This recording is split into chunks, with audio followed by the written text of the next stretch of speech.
I've always wanted to fly. I guess most people have. Just to watch a bird soar over the ground, move so quickly from place to place and land where it likes, to me has been one of the things I most envied and I guess desired in life. But I didn't want to just fly in a plane because that's not authentic flying. That's more like simply moving through the air to get someplace in a hurry. I guess the way I see it is that sitting inside some structure, completely protected from the elements and out of touch with the surroundings, is not really flying. Flying should be an experience of the senses, where the wind blows past your arms, aromas of the grass and the trees rise to your nostrils and the birds fly with you, and the colors all around you are not distorted by an acrylic windshield. Parachute jumping wasn't it. I'd done a lot of that, and I found that you come back to earth way too quickly. That's not flying. No, I really wanted to fly, to soar with hawks high above the ground and to stay there for as long as I wished. On earth we're always at the mercy of the wind, but I wanted to learn to face down the wind at times, but also how to use the wind as a friend in flight. Wonder what it's like? Well, this video will show you. Take a look and see if you can guess how I learned to fly. And at the end, I'll show you.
Well, there's your first clue. You can see my left foot as I'm flying over the road. Any ideas? There's another look at it. There's the front wheel.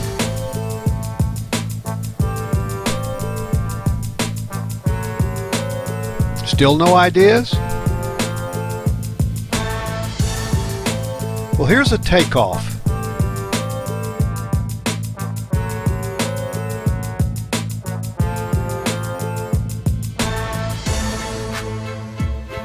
There it is. Okay, it's a powered parachute, like a three-wheel go-kart with a parachute for a wing. I look up, check to make sure the parachute's fully inflated, then give her full power, and I'm off the ground. I'm flying. Let's take it up to a little altitude here. But the most fun is flying low level, believe me.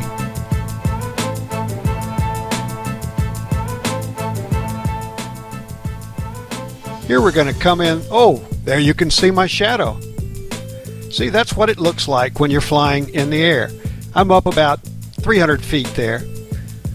This is the Middle Oconee River. Why don't we fly down to Barnett Shoals?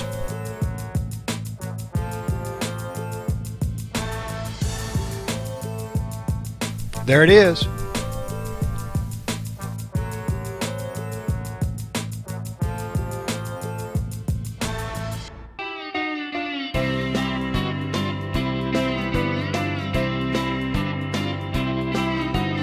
And there's the power plant, still producing electricity after all these years.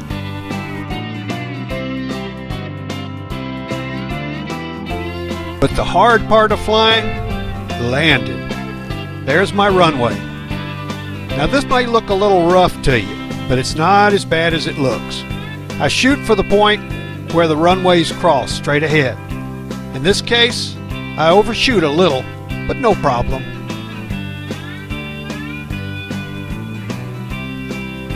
Bump, bump, bump. I was holding the video camera, so it looked kind of rough. Now here's the tough landing. The short runway is east-west. I had 4 runways. The north-south one was about 700 to 800 feet long. This one's only about 400 feet long.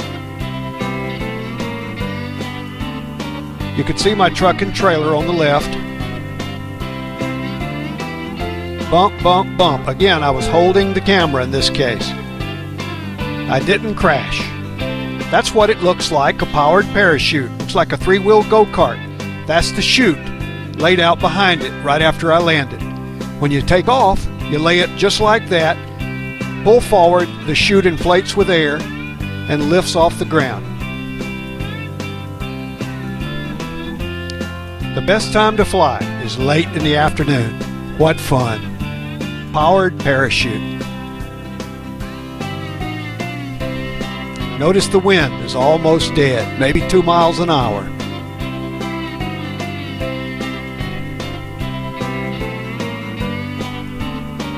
Here's some pictures. You fly late in the afternoon when the wind is low. That one's just taken off. It's got 2 passengers.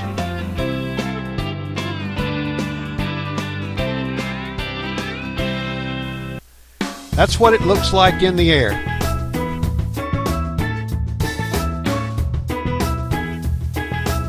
See, you have no windshield. You're flying like a bird. You can smell and feel everything. That's my wing or parachute up above. My runway was on a farm in a hayfield.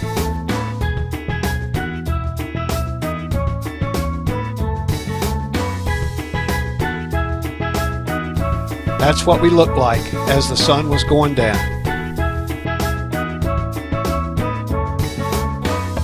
That's me. What fun. And that's my runway. You're just like a bird. See you guys.